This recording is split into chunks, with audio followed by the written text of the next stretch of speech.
દયાની ખાતર તમે તમારા શરીરનું જીવતું પવિત્ર તથા દેવને પસંદ પડે એવું અર્પણ કરો. એ તમારી બુદ્ધિપૂર્વક સેવા છે. આ જગતનું રૂપ તમે ન ધરો, પણ તમારા મનથી નવીનતાને યોગ્ય તમે પૂર્ણ રીતે રૂપાંતર પામો, જેથી દેવની સારી તથા માન્ય તથા સંપૂર્ણ ઈચ્છા શી છે તે તમે પારખી જાણો. રૂમી 12:1-2 આપણે પ્રાર્થના કરીએ. પવિત્ર પવિત્ર અમારા સૈન્યોના જીવતા જાગતા દેવ, આજનો આ દિવસ તમે અમારા જીવનમાં આપ્યો તેને માટે અમે તમારો આભાર માનીએ છીએ, તમારી સ્તુતિ કરીએ છીએ. સવારના સમયથી અત્યાર સુધી તમે અમને સંભાળ્યા, બચાવ્યા, અમારું રક્ષણ કર્યું, તમારું બળ તમારું સામર્થ્ય પૂરું પાડ્યું છે તેને માટે પણ અમે તમારો આભાર માનીએ છીએ, તમારી સ્તુતિ કરીએ છીએ. અત્યારે રાત્રિના સમયે તમારું નામ લેવાને અમે એકત્રિત થયા છે ત્યારે અમે તમારી હાજરીનો અનુભવ કરી શકીએ એવી કૃપા તમે અમારા પર થવા દેજો. પાળક સાહેબને પણ હું તમારા હાથોમાં સોંપું છું. પ્રભુ તેઓ જે કંઈ સંદેશો લાવે તે સંદેશો તમે તેમના મુખના શબ્દો બનજો અને આ મિટિંગને તમે આશીર્વાદિત કરજો અમે પ્રાર્થના કરીએ છીએ. અમે કેવળ વચન સાંભળનારા જ નહીં, પણ તમારા વચનો વાંચી સાંભળીએ અને તે પ્રમાણે અમે અમારા જીવનોમાં જીવન જીવીએ એવી કૃપા તમે અમારા પર થવા દેજો. આ મિટિંગનું સંચાલન અમે તમારા હાથોમાં સોંપીએ છીએ. દરેકને તમારા હાથમાં સોંપતા તારનાર પ્રભુ શ્રી ખ્રિસ્તના નામમાં અમારી આ પ્રાર્થના સાંભળી અને સ્વીકાર કરો બાપ. આમેન. આપણે ભજન સંગ્રહમાંથી ગીત નંબર 5 ગાઈશું.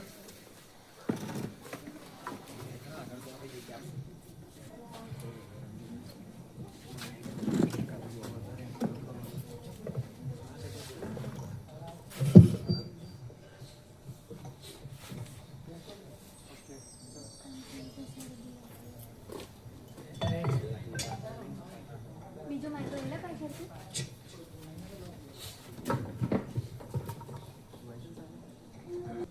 Thank you.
18માં તીતસને પાઉલ પ્રેરિતનો પત્ર એનો પહેલો અધ્યાય અને 1 થી 4 કલમ સુધી 212 નંબરનું પાન. સામાન્ય વિશ્વાસમાં મારા ખરા પુત્ર તીતસ જો લિખિતન દેવનો દાસ તથા ઈસુ ખ્રિસ્તનો પ્રેરિત પાઉલ અનંત જીવન વિશે નું જે વચન જે દેવ કદી જૂઠું બોલી શકતો નથી તેને અનાદિકાળથી આપ્યું. તે અનંત જીવનની આશામાં દેવે પસંદ કરેલાઓનો વિશ્વાસ દ્રઢ કરવાને માટે તથા ભક્તિભાવ પ્રમાણેના જ્ઞાનના પ્રચારને અર્થે હું પ્રેરિત પાઉલ થયેલો છું. યોગ્ય સમયે દેવ સુવાર્તા દ્વારા પોતાનું વચન પ્રગટ કર્યું. આપણા તારના દેવની આજ્ઞા પ્રમાણે એ સુવાર્તા પ્રસિદ્ધ કરવાનું કામ મને સોંપવામાં આવ્યું છે. દેવ બાપ તરફથી તથા આપણા તારના ખ્રિસ્ત ઈસુ તરફથી તમને કૃપા તથા શાંતિ થાવ. આમેન. આ પ્રભુનું વચન છે. વાયર આપણને સ્તુતિ આરાધનામાં દોરી જશે.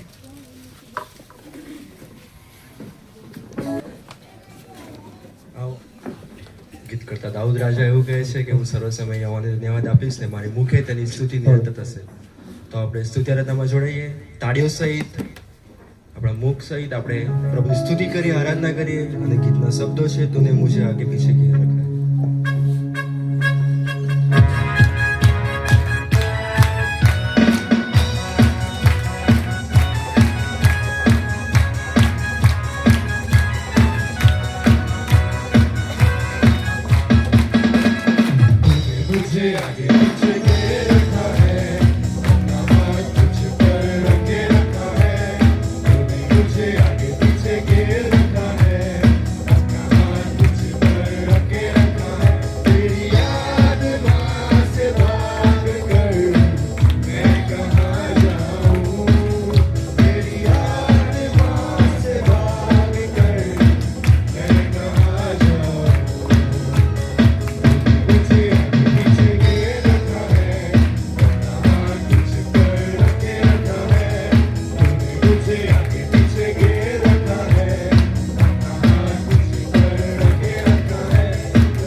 હાલેલુયા.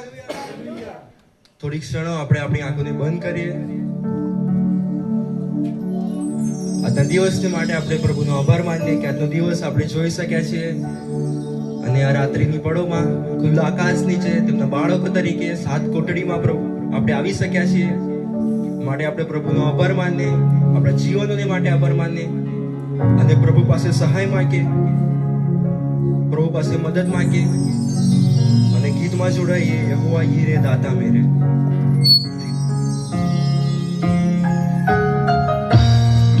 આપણી આંખોને આપણે બંધ જ રાખીએ અને આપણે હાથોને ઊંચા કરીએ, પ્રભુનો આભાર માનીએ,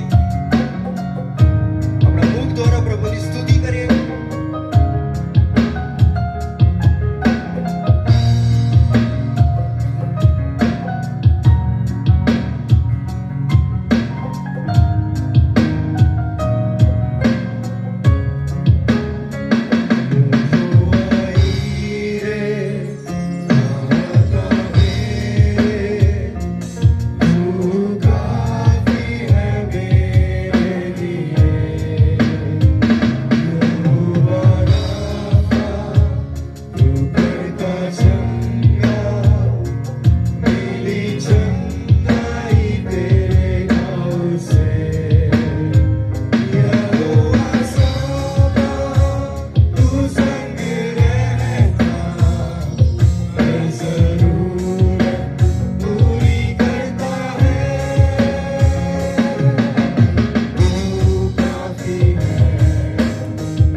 જીવનમાં અદ્ભુત એવા કામો કરો છો. અને હા પ્રભુજી, આભાર માનીએ છીએ કે કદી તમે અમને ત્યજી દેતા નથી, છોડી દેતા નથી. અને પ્રભુજી, અમે તમારી પાસે સહાય માંગીએ છીએ પ્રભુજી કે અમે જ્યાં કંઈ અધૂરા માલુમ પડે ત્યાં પ્રભુજી તમે અમને પૂરા કરો. અને પ્રભુજી, તમારા માર્ગમાં ચાલનારા અમને બનાવો પ્રભુજી. પ્રભુજી, આજના વચનના સેવકની માટે પ્રભુજી અમે પ્રાર્થના કરીએ છીએ પ્રભુજી કે તેમના મુખ દ્વારા જે કંઈ વચન અમારી મધ્ય આવે તે તમે આશીર્વાદ કરો. અમે અત્યારે કેવળ પ્રભુજી સાંભળીએ નહીં, પણ અમારા જીવનોમાં સંચરીને જઈએ એવું તમે થવા દો. આગળનું સગડું તમારા હાથમાં સોંપતા અમારી પ્રાર્થના સાંભળીને માન્ય કરવા. આમેન. આપણા સ્થાન ઉપર આપણે બેસીશું.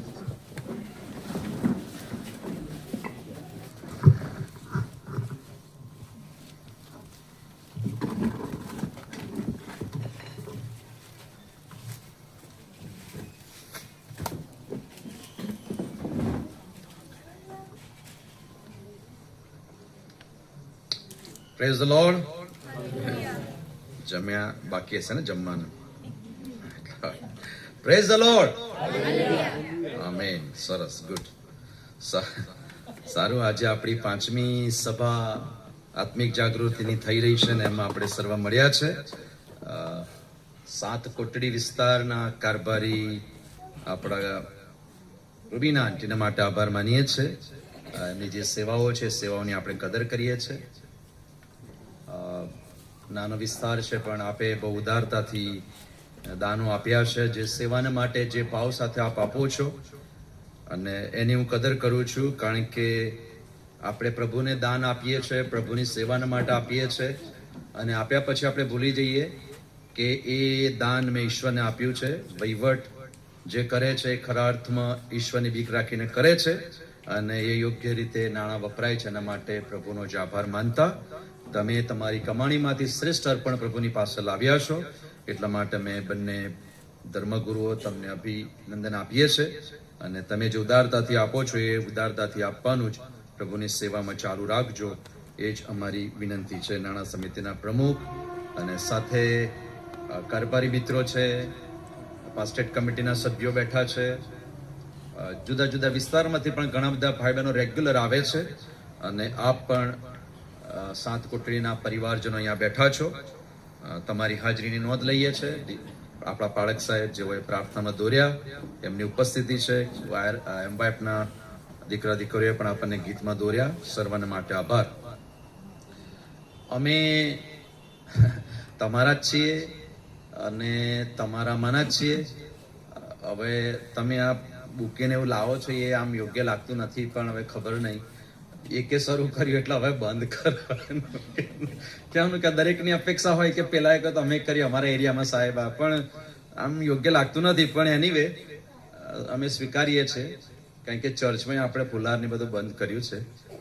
એટલે પણ થેન્ક યુ વેરી મચ. તમારી અમારા પ્રત્યેની લાગણીઓ, પ્રેમની અમે કદર કરીએ છીએ અને કારભારી રૂબીના આંટીએ પણ જે વ્યવસ્થાઓ કરી, અનિલભાઈએ પણ અમને મદદ કરી, એમની જાહેરમાં નોંધ લીધી. આભાર. Thank you. પ્રાર્થના કરીએ. પ્રભુ, આજે રાત્રે ફરીથી તમારી તરફ દ્રષ્ટિ કરવા માંગીએ છીએ. પૃથ્વી પરના જીવનોમાં અમે જીવીએ છીએ. ઘણા બધા પડકારો અમારી સામે છે, પણ અમે વ્યક્તિગત રીતે અમારા જીવનને શુદ્ધ અને પવિત્ર રાખવા પ્રયત્ન કરીએ છીએ, જેથી કરીને પ્રભુ ઈસુ ખ્રિસ્તમાં મળેલી આશામાં અમે અમારા જીવનને તૈયાર કરીએ. કારણ કે પૃથ્વી પરનું અમારું જીવન એ થોડું છે, એની કોઈ ગેરંટી નથી. ગમે ત્યારે અમે ઉકેલાઈ જઈએ, પણ જો અમે ખ્રિસ્તને પામ્યા છે, ખરા અર્થમાં એને ઓળખ્યો છે અને એનામાં અમારું જીવન છે, તો ડેફિનેટલી અમને ખાતરી છે કે અમે પ્રભુની પાસે એવા રાજ્યમાં પ્રવેશવાના છે જ્યાં અનંતકાળિક જીવન છે. અને એટલા માટે આજે સાંજે ફરીથી અમે જે વિષય અમારો છે આત્મિક જાગૃતિ સભાનો, જીવંત આશા, અને એમાં તીતસના પત્રના પહેલા અધ્યાયની 1 થી 4 કલમ જે અમને આજે ઉત્તેજન આપવા માંગે છે. વચનો શીખવાના માટે અમારા જ્ઞાન ચક્ષુને ઉગાડો. પવિત્ર આત્માની દરમિયાનગીરી અમારી મધ્ય રાખો અને તમે તમારા પવિત્ર આત્માના આચ્છાદન નીચે અમને રાખીને તમારા મહિમાન માટે અમને તૈયાર કરો. કોઈક માંદું છે, કોઈ તકલીફમાં છે, કોઈ નિરાશામાં, કોઈક એવી પરિસ્થિતિમાં અહીંયા બેઠું છે અને દેવનો આત્મા તમને સ્પર્શ કરી રહ્યો છે, જેથી કરીને તમે પણ પ્રભુમાં સાજાપણું પ્રાપ્ત કરો અને તમારા વિશ્વાસની મુસાફરીમાં તમારી આશા દ્રઢ થાય. એ જ વિનંતી ખ્રિસ્ત ઈસુ અમારા જીવતા પ્રભુને નામે કરીએ છીએ, માટે સાંભળીને સ્વીકાર કરો. આમેન. જીવંત આશા આ વિષય પર પાછલા 4 દિવસથી શીખી રહ્યા છે અને આજે 5મો દિવસ આપણે જીવંત આશા વિશે શીખી રહ્યા છે. તીતસનો પહેલો પત્ર 1 થી 4 કલમ, પણ એની મુખ્ય જે કલમ છે, બીજી કલમ છે અનંત જીવન વિશેનું જે વચન, જે દેવ કદી જુઠ્ઠું બોલી શકતો નથી, તેને અનાદિકાળથી આપ્યું, તે અનંત જીવનની આશામાં દેવે પસંદ કરેલાઓનો વિશ્વાસ દ્રઢ કરવાને માટે તથા ભક્તિભાવ પ્રમાણેના જ્ઞાનમાં પ્રચારને અર્થે હું પ્રેરિત થયેલો છું. પાઉલ પ્રેરિત એ એક સમજણ આપે છે અને સમજણથી આપણે કેટલીક બાબતો શીખવા માંગીએ છીએ. સંત પાઉલની સેવામાં એ પોતાને દેવનો દાસ અને ઈસુ ખ્રિસ્તનો પ્રેરિત તરીકે પોતાની ઓળખ આપે છે. અહીં લખ્યું છે પ્રમાણે એ કલમની પૂરી થતા જે કહે છે હું પ્રેરિત થયેલો છું. શરૂઆતની કલમમાં પણ પહેલીમાં તમે વાંચો તો તીતસ જોગ લેખિતંગ દેવનો દાસ તથા ઈસુ ખ્રિસ્તનો પ્રેરિત પાઉલ. દેવનો દાસ, ઈસુ ખ્રિસ્તનો પ્રેરિત, આ ઓળખ એ પોતાની જાત વિશે આપે છે. સત્યમાં જે પ્રભુ ભક્તિ અને અસત્ય ન બોલતા પ્રભુ દ્વારા અપાયેલા શાશ્વત અનંત જીવનની આશા ઉત્પન્ન કરે છે. જે સત્ય છે, વ્યવહારુ છે અને પવિત્રતા સાથે એને સુસંગત છે, અને વિશ્વાસ અને પવિત્રતાને માટે હું ને તમે તેડાયેલા છે, એ કલમની સંદર્ભે સમજણ મેળવી શકાય. વિશ્વાસ અને પવિત્રતાની સુસંગતતામાં મને તમને તેડવામાં આવ્યા છે.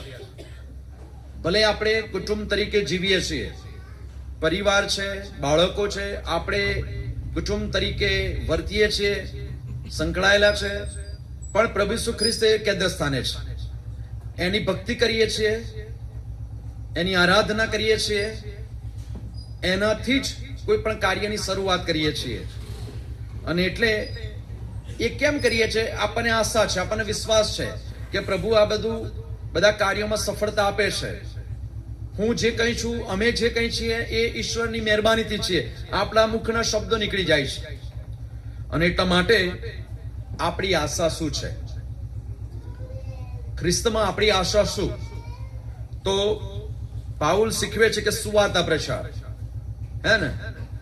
મને ને તમને ઈશ્વરે માનવીય જીવન આપ્યું, ખ્રિસ્તની ઓળખ આપી, ખ્રિસ્તના બાળકો, સંતાનો કહેવાનો અધિકાર પ્રભુએ આપ્યો.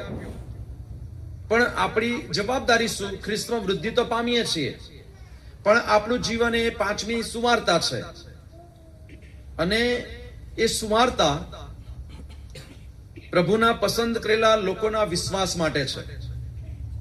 હું બાળક છું, અમે બાળકો છીએ, તમે અમને બહુ નિકટતાથી નિહાળો છો, તમે બધું અવલોકન અમારું કરો છો, અમારું વ્યક્તિગત અવલોકન કરો છો, અમારું સેવાકીય અવલોકન કરો છો, અમારી કાર્યશૈલીનું અવલોકન કરો છો, અમારી રહેણીકરણીનું અવલોકન કરો છો,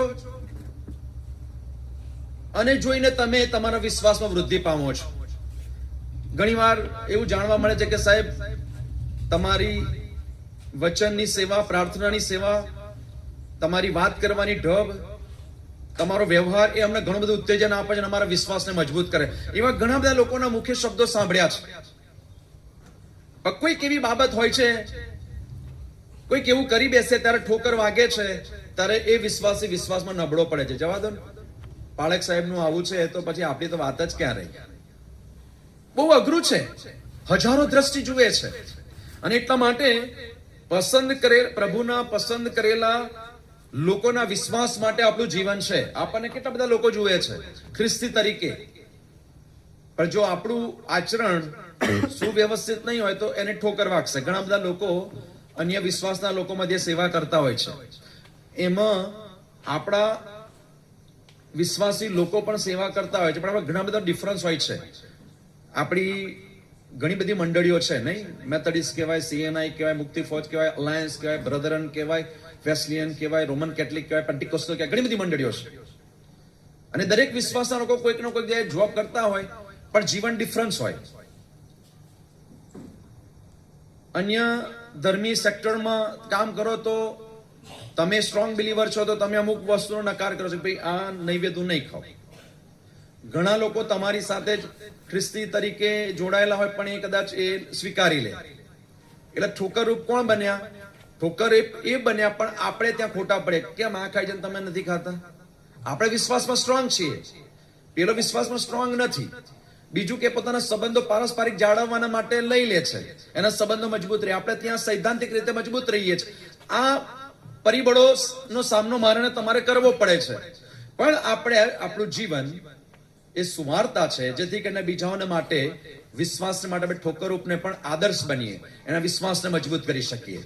એ પાઉલ સમજાવવા માંગે છે. આપણી જે આશા છે એ આશા તો મજબૂત છે, પણ પેલો વ્યક્તિ પણ એ આશામાં મજબૂત થઈ શકે. બીજી બાબત છે શિક્ષણ. એ સત્યનું જ્ઞાન છે જે પ્રભુ ભક્તિ સાથે સુસંગત છે. મને ને તમને સત્યનું જ્ઞાન થયું છે તો મારી ને તમારી ભક્તિમાં સુસંગતતા દેખાશે. આડંબર નહીં હોય, દેખાડો નહીં હોય, પણ સુવ્યવસ્થિત એ જે સત્યનું જ્ઞાન મને ને તમને મળ્યું છે વચનથી કાં તો અનુભવથી, એ આપણી પ્રભુ ભક્તિમાં સુસંગતતા દેખાશે. ગાવાનું અલગ હોય ને જીવન અલગ હોય, બોલવાનું અલગ હોય પણ વ્યવહારતા અલગ હોય. ત્યાં પારખ થઈ જાય છે કે તમે કેટલા પ્રભુમાં છો, કેટલો પ્રભુ પ્રત્યે આસ્થા છે, તમે કેટલું સત્યનું જ્ઞાન ધરાવો છો. અને આ બાઇબલ ના જે સિદ્ધાંતો છે, બાઇબલનું જે શિક્ષણ છે એ બહુ જ ઉત્તમ શિક્ષણ છે અને વ્યવહારુ શિક્ષણ છે. અને એ મને ને તમને સર્વ સત્યતા તરફ દોરી જાય છે. શાશ્વત જીવનની આશામાં પ્રોત્સાહન માટે છે.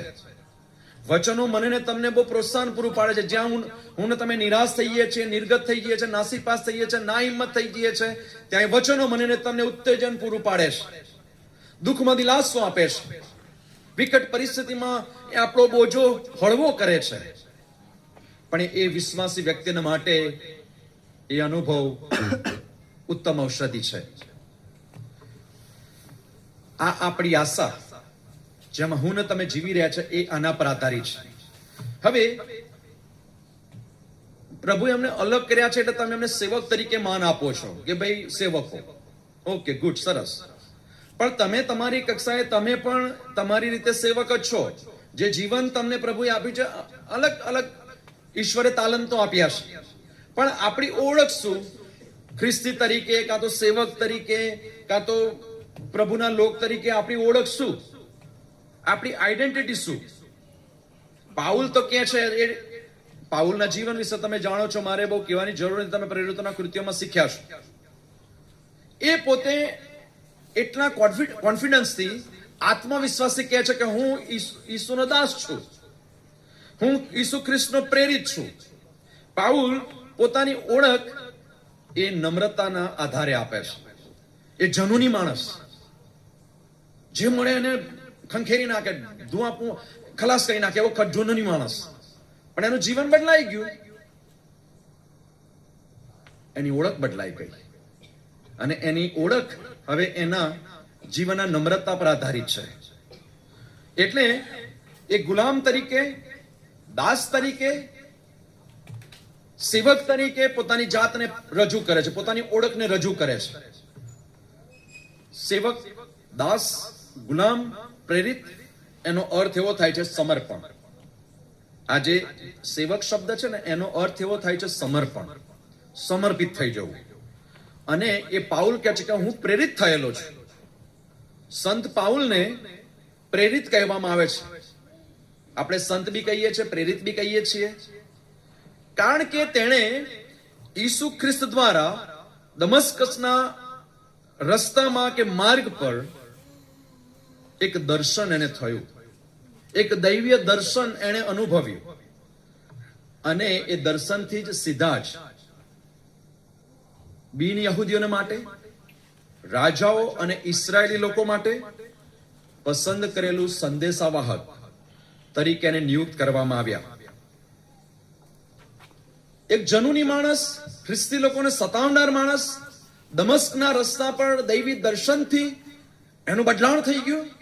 અને ઈશ્વરે એને બિન યહૂદી, રાજાઓ ઇસરાયેલી લોકોને માટે સંદેશાવાહક તરીકે પ્રભુએ પસંદ કર્યો, જવાબદારી સોંપી દીધી. એક અલગ વર્ગમાંથી આવ્યો છે, અલગ એવી જીવનશૈલી ને વ્યક્તિત્વમાંથી આવ્યો છે, પણ ઈશ્વર સીધી એને જવાબદારી સોંપી દેશે. હવે સંદેશાવાહક તરીકે એને નિયુક્ત કરવામાં આવે છે. જો કે તે મૂળ 12 શિષ્યોમાંનો એક ન હતો. 12 શિષ્યો ઈસુ ખ્રિસ્તની સાથે રહ્યા. 12 શિષ્યોએ ઈસુ ખ્રિસ્તનું જીવન જોયું, એના ચમત્કારો જોયા, બહુ જ નિકટતાથી પ્રભુ ઈસુ ખ્રિસ્તને અનુભવ્યા. એમની પાસે અનુભવ હતો, પાઉલની પાસે અનુભવ નહોતો, જે હું ને તમે છીએ. મને ને તમને કદી ઈસુનો ભેટો થયો નથી. મેં ને તમે કદી ઈસુને પર્સનલી કે વ્યક્તિગત જોયા નથી, પણ દૈવી દર્શનથી કે કોઈક રીતે અનુભવ પરથી આપણે માન્યું, કાં તો આપણા પૂર્વજોએ આપણને વિશ્વાસમાં ખ્રિસ્તનો વારસો આપ્યો, વિશ્વાસનો વારસો આપ્યો, અને એટલે આપણે વિશ્વાસ કરીએ છીએ, ખ્રિસ્તને ઓળખીએ છીએ. પણ એને પણ દમસ્કના રસ્તા પર દૈવી દર્શન થયું. એ દર્શન માનીને એને સેવા કરી. એ પ્રેરિત નહોતો કે પ્રેરિતો માનો નહોતો. પ્રેરિત શબ્દ નો અર્થ એવો થાય છે કે જેને મોકલવામાં આવ્યો છે. ગ્રીક શબ્દ એપોસ્ટોલોસ, જેનો અર્થ ચોક્કસ મિશન, અધિકૃત રાજદૂત અને સંદેશાવાહક તરીકે થાય છે. અને પ્રેરિતની જે ગ્રીક વ્યાખ્યા છે એ એપોસ્ટોલોસ, હું મોકલું છું, એના પરથી આ શબ્દ ઉતરી આવ્યો છે અને અધિકૃત પ્રતિનિધિત્વ નો ઉલ્લેખ કરે છે. દેવનું પ્રતિનિધિત્વ હવે પાઉલ કરી રહ્યા છે. શાઉલમાંથી પાઉલ થયા. એમણે ઈશ્વરને જોયા નથી. એમની પાસે હવે જીવંત આશા છે કે ઈસુ ખ્રિસ્ત છે, કે જે કાલવારીના વધસ્તંભ પર મરણ પામ્યા છે, એમણે દુઃખ સહન કર્યું છે, અને હવે એમના પ્રતિનિધિ તરીકે સેવા કરે છે.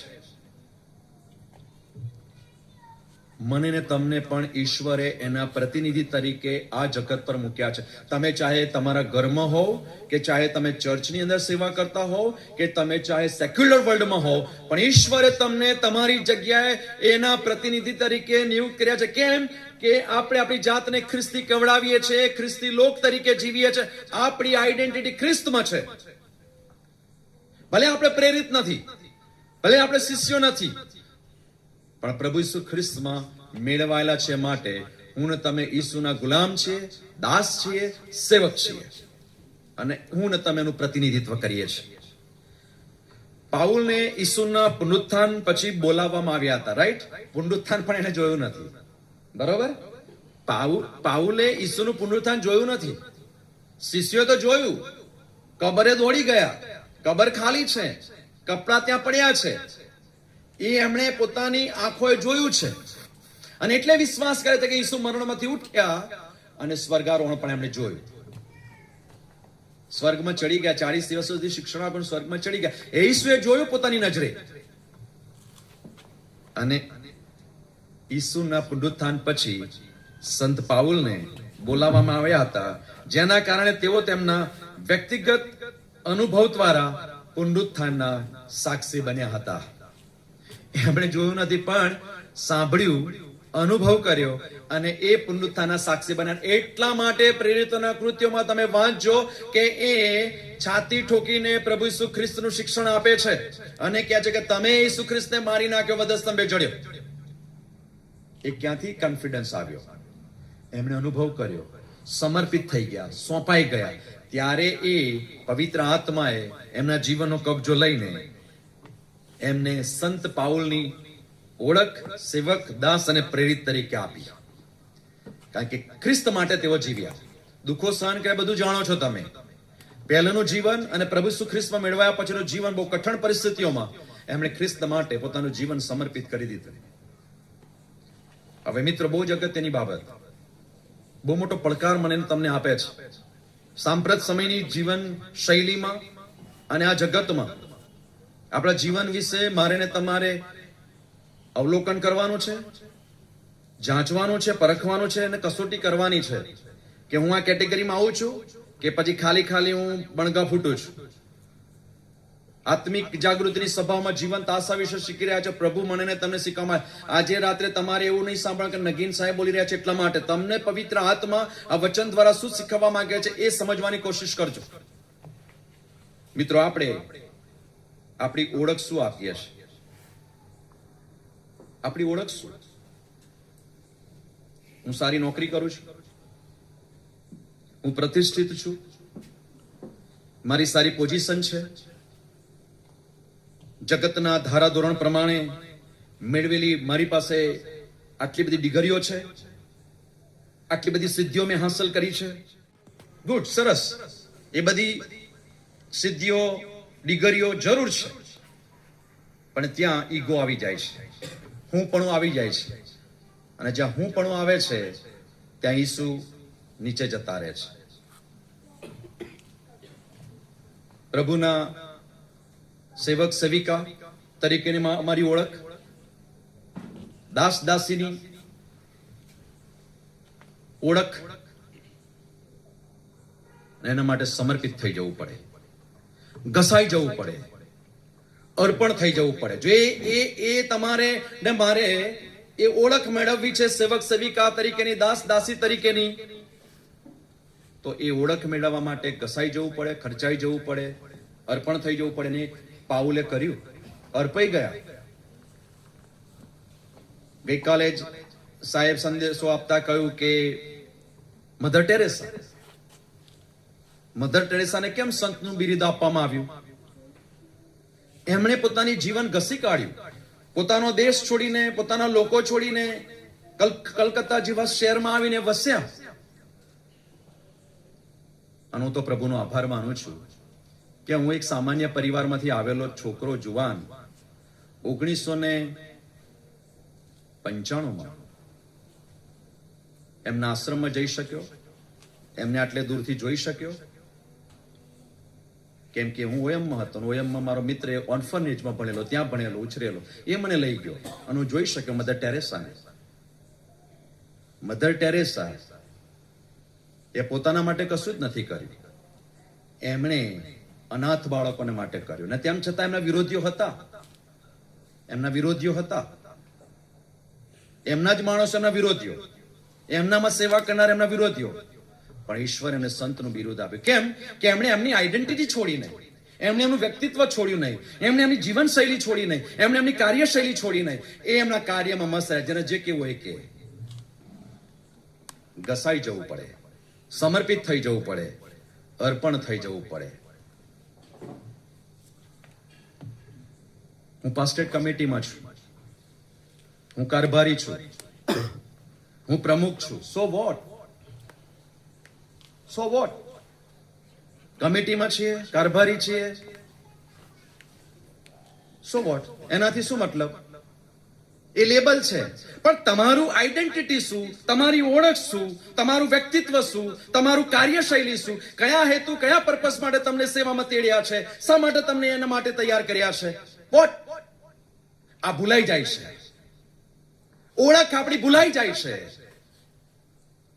જેના માટે, જે હેતુના માટે તમને પસંદ કર્યા છે, જેના માટે તમને તેડ્યા છે, જેના માટે તમને મુખર કર્યા છે, એના માટે જો તમે કામ નથી કરી શકતા તો બધું શું કામ? આ નરી વાસ્તવિકતા છે. પાઉલના જીવનમાંથી મને ને તમને શીખવા મળે છે. ત્યાં નમ્રતા માંગે છે, ત્યાં આધીનતા માંગે છે, ત્યાં વિશ્વસનીયતા એ ખરી ઓળખ તરફ મને ને તમને દોરી જાય છે. આ લેબલો છે પૃથ્વી પરના. મારી ને તમારી નાગરિકતા તો ત્યાં છે,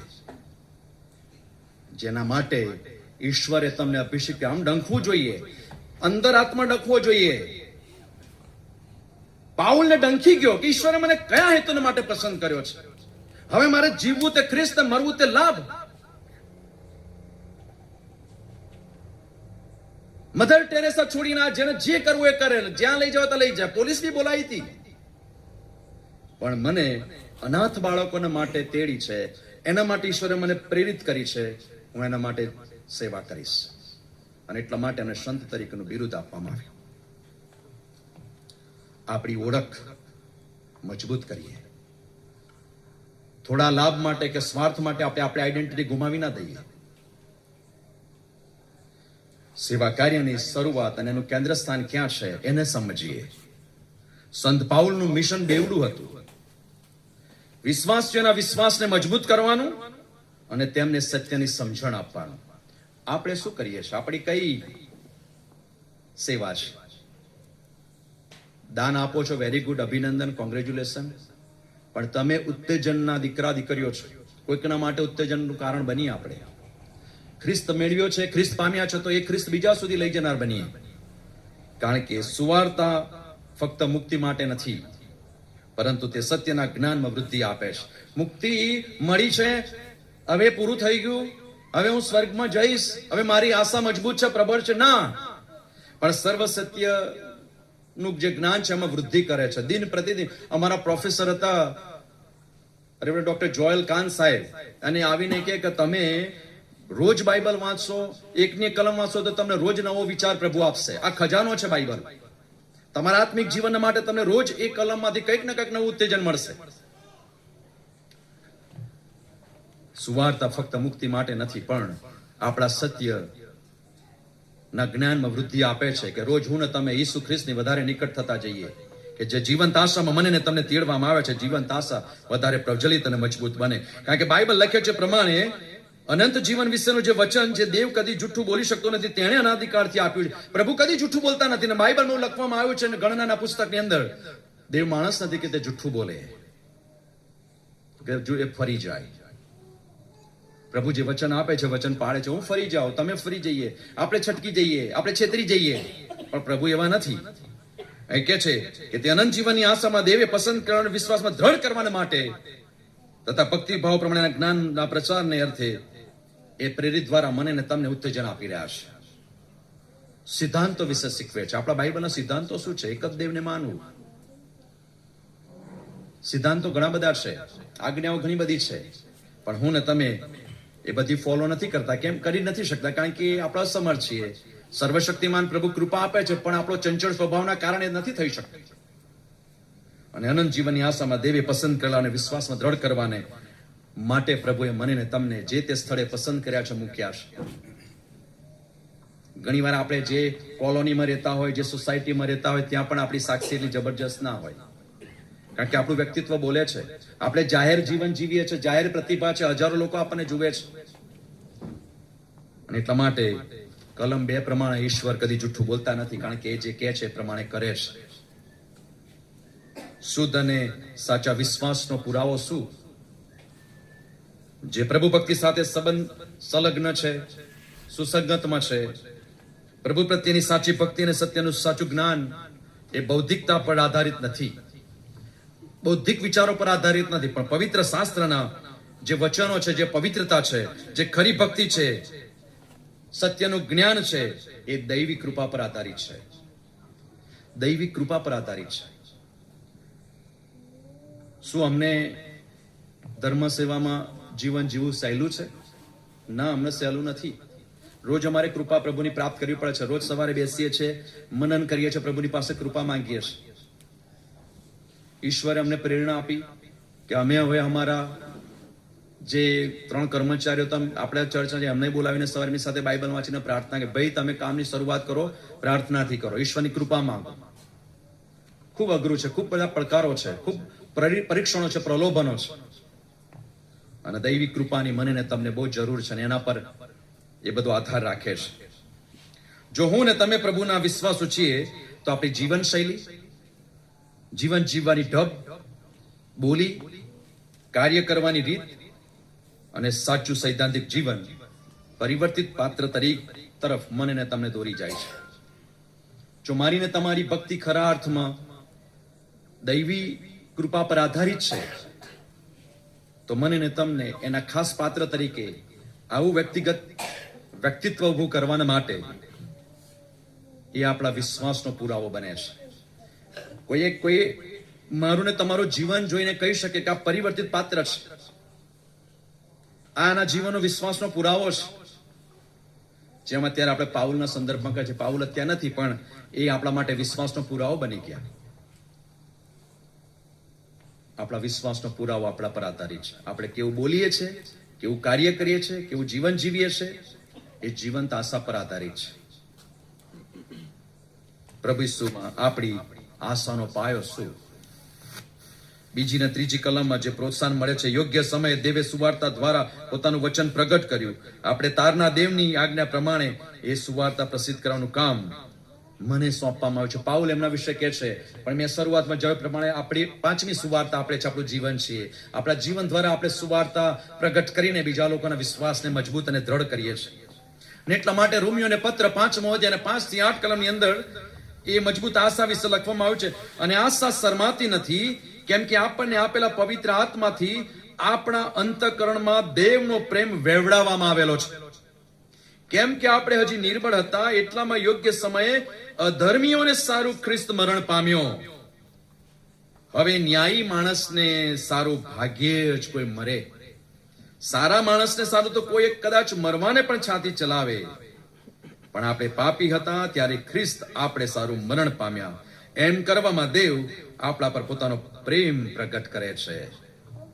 મિત્રો, આપણે એવા જગતમાં જીવીએ છીએ, આપણો ખાસમ ખાસ મિત્ર હોય અને એને કંઈક એવું કર્યું હોય તો આપણે થોડા અંશે એને મદદરૂપ થઈએ. પણ એનાથી જો આપણી આઈડેન્ટિટી ખરડાતી હોય, એનાથી આપણા સામાજિક જીવનમાં કોઈક અસર ઉભી થતી હોય તો આપણે એને કહે, ભાઈ તું દૂર જા, મારા ને તારા કોઈ સંબંધ નહીં. હે ને? ગમે એટલો જીગરજાન દોસ્ત હોય, પણ એણે એવું કૃત્ય કર્યું હોય તો એક સમય હું ને તમે પાછા હટી જાય કે ના ભાઈ, હવે તારી જોડે ના ઉભું રહેવાય. એ જ બાબત અહીં કહે છે, કેમ કે આપણે હજી નિર્બળ હતા, એટલામાં યોગ્ય સમયે અધર્મીઓને સારું ખ્રિસ્ત મરણ પામ્યો. હવે ન્યાયી માણસને સારું ભાગ્યે જ કોઈ મરે. સારા માણસને સારું તો કોઈ એક કદાચ મરવાને પણ છાતી ચલાવે. અને અમારે કઈ કેવું હોય તો કે ભાઈ પાળક સાહેબ જોડે ઉભું રહે, પેલા જોડે ના ઉભું રહેવાય, એને તો આપણું કુટુંબની ને આપણી એની બરબાદી થઈ જાય.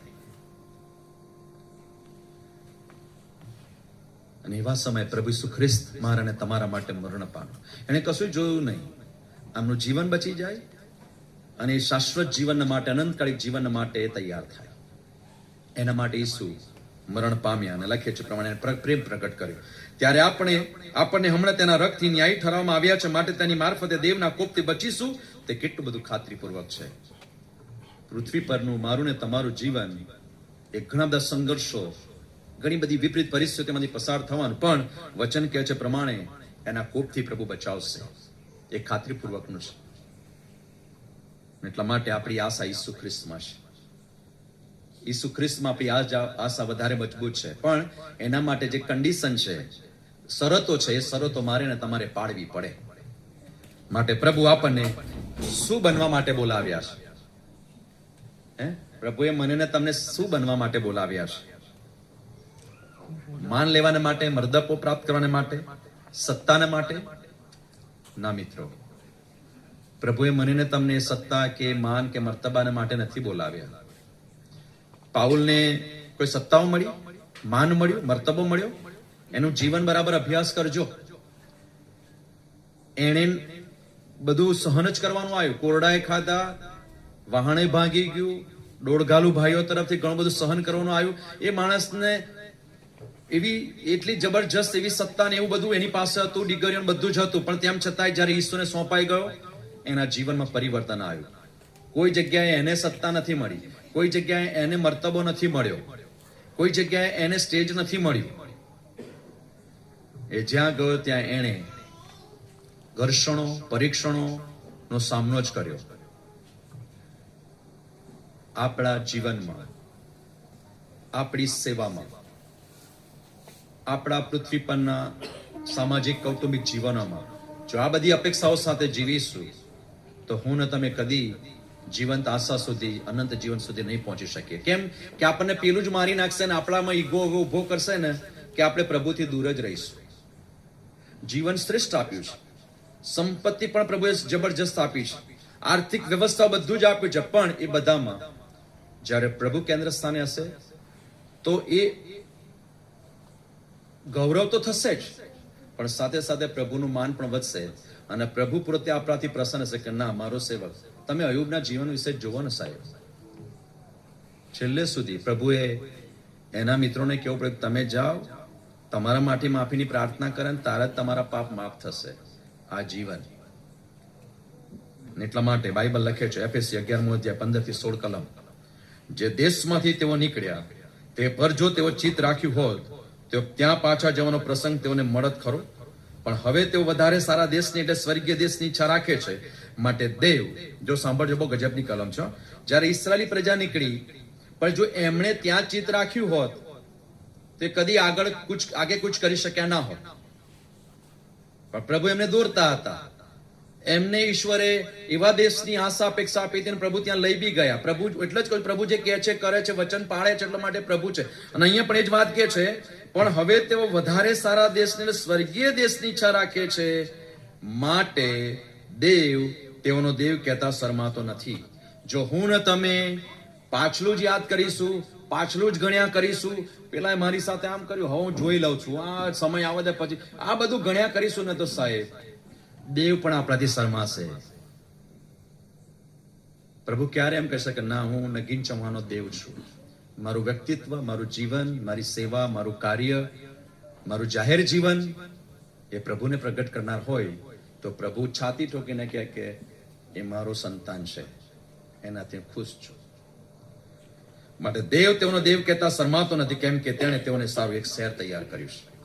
મને ને તમને જે જીવંત આશામાં આત્મિક જાગૃતિ મહિનામાં હું ને તમે આગળ દોરાઈ રહ્યા છે, એ મૂળ હેતુ એ છે કે જીવંત આશામાં એવો દેશ પ્રભુ મને ને તમને આપવાના છે, એ ખાતરીમાં આપણે જીવનો જીવીએ છીએ. એટલા માટે 24 થી 27મી કલમમાં પણ આગળ લખે છે 11મા અધ્યાય, વિશ્વાસથી મૂસા મોટો થયા પછી ફારૂની દીકરીનો પુત્ર ગણવાની ના પાડી. એટલા બધા વૈભવમાં, એટલું બધું ધનાટ્ય, ધન દોલત, નેવર, હું તારો દીકરો નહીં કહેવા.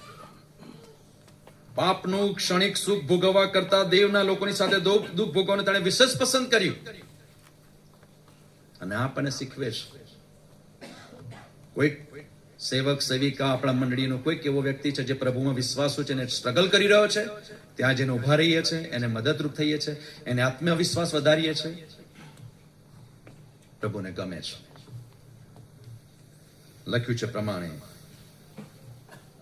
ક્ષણિક સુખ ભોગવવા કરતા દેવના લોકોની સાથે દુઃખ ભોગવવાનું તેણે વિશેષ પસંદ કર્યું. મિસરમાંના દ્રવ્ય ભંડાર કરતા ખ્રિસ્તની સાથે નિંદા કરવાની સહન કરી. એ સંપત્તિ અધિક છે. આ સંપત્તિ નહીં, આ તો અહીંયા જ પડી રહેશે. પણ દેવના રાજ્યમાં અનંતકાળી જેના માટે હું આશામાં જીવી રહ્યો છું, ત્યાં આગળ ઈશ્વર જે મને સ્વીકારવાના છે, અધિક સંપત્તિ છે. અને તેણે માન્યું, કેમ કે જે ફળ મળવાનું છે તે તરફ તેણે લક્ષ્ય રાખ્યું. આપણું લક્ષ્ય એ આપણી આશા તરફ હોવું જોઈએ. આ બધું અહીંયા પડી રહેવાનું, માન મર્તબો બધું જ અહીંયા જ રહેવાનું, કશું કામ નથી લાગવાનું. પણ જે હેતુના માટે પ્રભુએ તેડ્યા છે એને પ્રાધાન્ય આપે, એને પ્રેફરન્સ આપીએ, એને સદુપયોગ કરીએ, જેથી કરીને આપણી અનંત જીવનની આશા જે તરફ મેં તમે લક્ષ્ય રાખ્યું છે વધારે મજબૂત થાય. વિશ્વાસથી તેણે મિસરનો ત્યાગ કર્યો. રાજાના ક્રોધથી તે બીધો નહીં, કેમ કે જાણે તે અદ્રશ્ય જોતો હોય તેમ એ અડગ રહ્યો. એને અદ્રશ્ય રીતે જોઈ લીધું કે અહીંયા કશું જ નથી, આ બધો વૈભવ અહીં જ રહેવાનો છે, પણ શ્રેષ્ઠ જીવનની શરૂઆત તો ત્યાં છે. અને મૂસાએ જોઈ લીધું. એટલા માટે મારા વાલા વિશ્વાસી ભાઈ બહેનો, આપણે ખ્રિસ્તના છીએ. ખ્રિસ્તે મને ને તમને ખરીદી લીધા છે લોહીથી. અને આપણે આવી ઘણી બધી આત્મિક જાગૃતિની સભામાં બેસીએ છીએ, વચન સાંભળીએ છીએ, પણ મારી હૃદયની પ્રાર્થના છે કે સમય ખૂબ ટૂંકો છે. મરણ તરફ હું તમે વધુ આગળ વધી રહ્યા છે. ક્ષણિક સુખને માટે અનંતકાળિક જીવનને ખોઈ ના બેસે, એના માટે વિશ્વાસથી આપણા જીવંત આશાને પકડી રાખીએ, જેથી હું તમે અનંત જીવનના ભાગીદાર બનીએ. પાઉલ છેલ્લે તિમોથીને તીતસને જ આશીર્વાદ આપતા કહે છે કે દેવ બાપ તરફથી તથા આપણા તારનાર ખ્રિસ્ત ઈસુ તરફથી તને કૃપા તથા શાંતિ થાવ. અને આજે સાંજે પ્રભુની શાંતિ અને કૃપા મારા ને તમારા પર અવિરતપણે વેવડાવતો રહે, આપતો જ રહે, જેથી કરીને હું ને તમે એ વિશ્વાસની આશામાં, એ જીવંત આશામાં આપણા વિશ્વાસને વધારે મજબૂત કરતા આગળ વધે. પ્રભુ આ વચન વડે તમને ને મને ઉત્તેજન આપો. God bless you.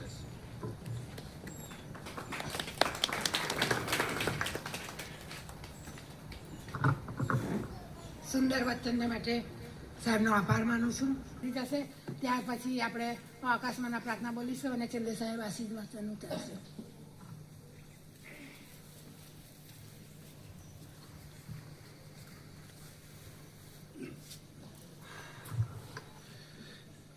આ સમયને માટે ઈશ્વર પિતાનો આપણે આભાર માનીએ છીએ. આ તક પ્રભુ તરફથી મને મળી છે, માટે ઈશ્વર પિતાનો હું આભાર માનું છું. ખાસ કરીને અત્યારે રૂબીના આંટીનો મસ્તકો નમાવી. હે અમારા પવિત્ર પ્રેમાળ પિતાજી, અમે તમારો આભાર માનીએ છીએ આજના દિવસને માટે. આજનો દિવસ પ્રભુ આપ તમે અમારા જીવનમાં આપ્યો, તમારો આભાર માનીએ છીએ. ખાસ કરીને પિતાજી, આ ધર્મ જાગૃતિની જે સંગત પ્રભુ અમે જોઈ શક્યા તેને માટે અમે તમારો આભાર માનીએ છીએ. પ્રભુ બાપ, ખાસ કરીને પિતાજી સુંદર વચનને માટે અમે તમારો આભાર માનીએ છીએ પ્રભુજી. એ વચનો અમારા જીવનોમાં અમે યાદ રાખીએ અને તમારી આજ્ઞા પ્રમાણે પ્રભુજી તમારા ભયમાં અને બીકમાં જીવીએ તેવું તમે થવા દો છો. આ સુંદર સંગતનું આયોજન કરી શક્યા પ્રભુ બાપ એક મનના અને તજના થઈને, તેને માટે પણ અમે તમારો આભાર માનીએ છીએ. ખાસ કરીને જુવાનો માટે તમારો આભાર માનીએ છીએ. વગાડવાને માટે એમને જે તાલંત આપ્યું છે પિતાજી, સુંદર ગાવાને માટે બહેનોને જે સુંદર કંઠ આપ્યું છે પ્રભુ બાપ, તમારો આભાર માનીએ છીએ. અને ઈશ્વર પિતા સાટવટના એક સભ્યને માટે આભાર માનીએ છીએ કે પ્રભુ આપ આજે આ સંગતમાં આવવાને માટે કૃપા આપી માટે આભાર માનીએ છીએ. અમારા બંને પાળક સાહેબોને માટે, એમના કુટુંબોને માટે આભાર માનીએ છીએ કે ઈશ્વર પિતા આ સમયે પ્રભુ આપ સુંદર સંગતની અંદર તેઓ સુંદર વચનો દ્વારા, રીડિંગ દ્વારા પ્રભુ આપ જે અમને ઉત્તેજન પૂરું પાડ્યું છે એ સર્વને માટે આભાર માનીએ છીએ.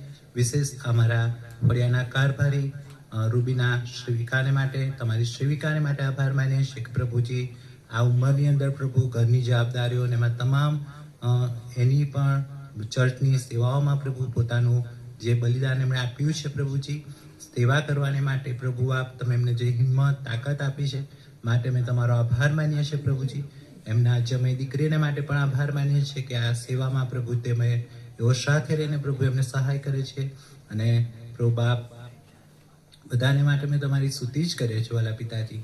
ઈશ્વર પિતા, એમની સેવાઓને તમે આશીર્વાદિત કરજો, બેઠેલ પ્રત્યેકને આશીર્વાદિત કરો. અમારા પાળક કુટુંબને, પાળક સાહેબોને પ્રભુ તમારા હાથમાં મૂકીએ છીએ. હવે પછીના પ્રત્યેક સમયોમાં પ્રભુ તમે પ્રત્યેકની સાથે પાસે રહેજો.